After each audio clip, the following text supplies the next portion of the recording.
ಮನೆಯಲ್ಲೇ ಸೂಪರಾಗಿ ಸಿಂಪಲ್ ಇಂಗ್ರೀಡಿಯೆಂಟ್ಸ್ನ ಹಾಕಿಬಿಟ್ಟು ಮಾಡಿದಂತಹ ತವಾ ಫ್ರೈನ ತಿಂದು ನಮ್ಮ ಯಜಮಾನ್ರಿಗೆ ತುಂಬ ಖುಷಿಯಾಗೋಯಿತು. ಸೂಪರಾಗಿದೆ ಅಂತ ಹೇಳಿದ್ರು. ಅದನ್ನು ಹೆಂಗೆ ಮಾಡೋದು ಅಂತ ನೋಡೋಣ ಬನ್ನಿ. ಈಗ ಮೀನು ಅಂಗಡಿಗೆ ಹೋಗಿದ್ದೀವಿ. ಮನೆಯಲ್ಲಿ ನಾನ್ ವೆಜ್ ಮಾಡಿ ತುಂಬ ಡೇಸ್ ಆಗಿರೋದ್ರಿಂದ ಏನಾದರೂ ಮಾಡೋಣ ಅಂತ ಅಂದ್ಕೊಂಡು ಓಕೆ ಫಿಶ್ ಮಾಡೋಣ ಅಂತ ಫಿಶ್ ಅಂಗಡಿಗೆ ಹೋದ್ವಿ ತೊಗೊಂಬರೋದಕ್ಕೆ. ಅಲ್ಲಿ ನೋಡಿ ಎಷ್ಟು ಕ್ಯೂಟಾಗಿರೋ 2 ಬೆಕ್ಕುಗಳಿತ್ತು. ನಮಗಂತೂ ಖುಷಿಯಾಗೋಯಿತು. ಹಾಗೆ ಎರಡು ಮರಿಗಳು 2 ಅಡಲ್ಟ್ ಬೆಕ್ಕು ಕೂಡ ಇತ್ತು. ಚೈನ್ ಹಾಕ್ಬಿಟ್ಟು ಕಟ್ಟಾಕಿದ್ರು. ಇನ್ನು ಅದನ್ನೆಲ್ಲ ನೋಡಿಕೊಂಡು ಮನೆಗೆ ಬಂದು ಕಬಾಬ್ ಮಾಡೋದಕ್ಕೆ ಸ್ಟಾರ್ಟ್ ಮಾಡಿದ್ವಿ.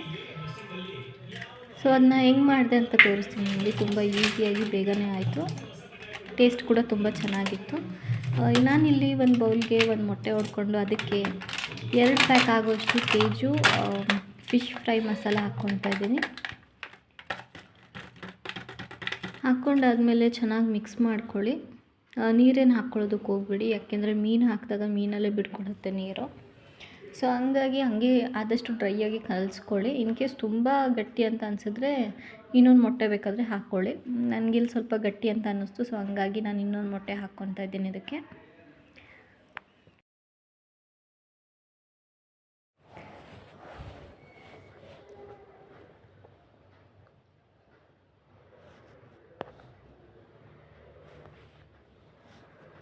ಸೊ ಇನ್ನೊಂದು ಮೊಟ್ಟೆನ ಹಾಕ್ಕೊತಾ ಇದ್ದೀನಿ, ಸ್ವಲ್ಪ ಗಟ್ಟಿಯಾಗಿದೆ ಅಂತ.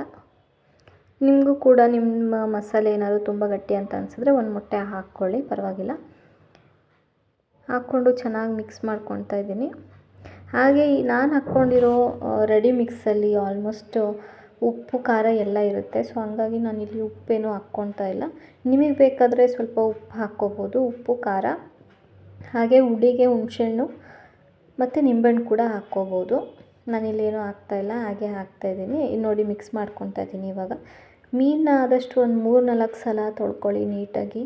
ಇಲ್ಲಾಂದರೆ ಕಹಿ ಬರುತ್ತೆ, ನೀಟಾಗಿ ಕ್ಲೀನಾಗಿರಲ್ಲ ಅಂದರೆ. ಸೊ ನೀಟಾಗಿ ತೊಳ್ಕೊಂಡಾದಮೇಲೆ ಕಲಸಿಟ್ಕೊಂಡಿರೋಂಥ ಮಸಾಲೆಗೆ ಚೆನ್ನಾಗಿ ಮಿಕ್ಸ್ ಮಾಡ್ಕೊಳ್ಳಿ. ಚೆನ್ನಾಗಿ ಮಿಕ್ಸ್ ಮಾಡ್ಕೊಳ್ಳಿ ಫಿಶ್ನ. ನೋಡಿ ಈ ರೀತಿಯಾಗಿ ಎಲ್ಲ ಕಡೆಗೂ ಮಸಾಲೆ ಹೋಗಬೇಕು.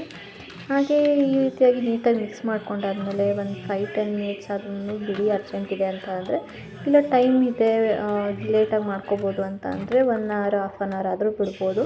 ಆವಾಗ ನೀಟಾಗಿ ಮಸಾಲೆ ಎಲ್ಲ ಹಿಡ್ದಿರುತ್ತೆ ಫಿಶ್ಗೆ. ನೀಟಾಗಿ ಮಿಕ್ಸ್ ಮಾಡ್ಕೊಂಡಾದಮೇಲೆ ಒಂದು ಪ್ಯಾನ್ನ ಕಾಯಕ್ಕೆ ಇಟ್ಟಿರ್ತೀನಿ ನಾನು. ಅದಕ್ಕೆ ಕಾಯ್ದಾದ್ಮೇಲೆ ಸ್ವಲ್ಪ ಆಯಿಲ್ ಗ್ರೀಸ್ ಮಾಡ್ಕೊಳ್ಳಿ. ಆಯಿಲ್ ಗ್ರೀಸ್ ಮಾಡ್ಕೊಂಡಾದ್ಮೇಲೆ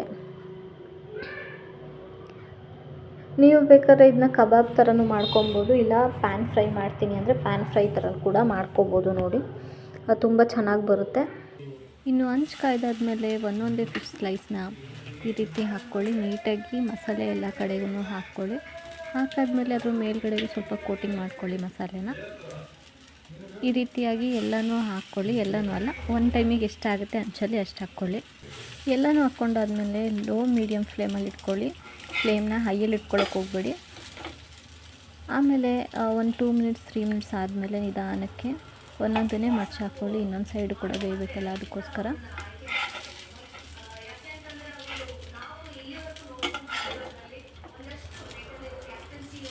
ಈ ರೀತಿಯಾಗಿ 2 ಸೈಡು ಬೇಯಿಸ್ಕೊಂಡ್ರೆ ನೀಟಾಗಿ ಬೇಯುತ್ತೆ. ಆದಷ್ಟು ಮೀಡಿಯಮ್ ಮತ್ತು ಲೋ ಫ್ಲೇಮಲ್ಲೇ ಬೇಯಿಸ್ಕೊಳ್ಳಿ. ಹೈಯಲ್ಲಿ ಇಟ್ಕೊಳ್ಳೋಕೆ ಹೋಗಬೇಡಿ, ಇಲ್ಲಾಂದರೆ ಗೊತ್ತಾಗ್ಬಿಡುತ್ತೆ. ನೋಡಿ ಎಷ್ಟು ಚೆನ್ನಾಗಿ ಬೇಯ್ತಾ ಇದೆ. ಇನ್ ಕೇಸ್ ಈ ಟೈಮಲ್ಲಿ ಏನಾದರೂ ಆಯಿಲ್ ಕಮ್ಮಿ ಅಂತ ಅನಿಸಿದ್ರೆ ಆಯಿಲ್ ಹಾಕ್ಕೋಬೋದು. ನಾನು ಇಲ್ಲಿ ಸ್ವಲ್ಪ ಹಾಕ್ಕೊಂಡಿದ್ದೀನಿ ಆಯಿಲ್ನ. ಈ ರೀತಿಯಾಗಿ 2 ಸೈಡು ಬೇಯಿಸ್ಕೊಂಡಾದಮೇಲೆ ಆದಷ್ಟು ಬ್ರೌನಿಷ್, ಡಾರ್ಕ್ ಬ್ರೌನಿಷ್ ಬರೋ ತನಕನೂ ಬೇಯಿಸ್ಕೊಳ್ಳಿ. ಆವಾಗ ಫಿಶ್ ಚೆನ್ನಾಗಿ ಬೆಂದಿದೆ ಅಂತ. ಮೀಡಿಯಮ್ ಫ್ಲೇಮಲ್ಲಿ. ಸೊ ನೋಡಿ ಇವಾಗ ರೆಡಿಯಾಗಿದೆ. ಅದನ್ನು ಈಗ ತಟ್ಟೆಗೆ ಒಂದೊಂದು ನೀಟಾಗಿ ತೆಗೆದು ಹಾಕ್ಕೊಳ್ಳಿ. ತುಂಬ ಚೆನ್ನಾಗಿ ಬಂದಿದೆ ಗೈಸ್, ಟ್ರೈ ಮಾಡಿ. ಈ ರೀತಿಯಾಗಿ ಒಂದೊಂದೇ ಜೋಡಿಸ್ಕೊಂಡು ನಮಗೆ ಬೇಕಿರೋ ಥರ ಡಿಸೈನ್ ಮಾಡಿಕೊಂಡು ಇಲ್ಲ ಗಾರ್ನಿಷ್ ಮಾಡಿದ್ರೆ ನಮ್ಮ ಫಿಶ್ ತವಾ ಫ್ರೈ ರೆಡಿ. ತುಂಬ ಟೇಸ್ಟಿಯಾಗಿ, ಕ್ವಿಕ್ಕಾಗಿ, ಕಮ್ಮಿ ಇಂಗ್ರೀಡಿಯೆಂಟ್ಸಲ್ಲಿ ಬೇಗ ಮಾಡ್ಕೊಬೋದು. ಸೊ ಬೇಗ ಮಾಡಿಕೊಂಡು ಟೇಸ್ಟ್ ಹೆಂಗಿದೆ ಅಂತ ಹೇಳಿ. ಈ ವಿಡಿಯೋ ನಿಮ್ಗೆ ಇಷ್ಟ ಆಗಿದರೆ ಸಬ್ಸ್ಕ್ರೈಬ್ ಮಾಡಿಕೊಂಡು ಸಪೋರ್ಟ್ ಮಾಡಿ. Thank you.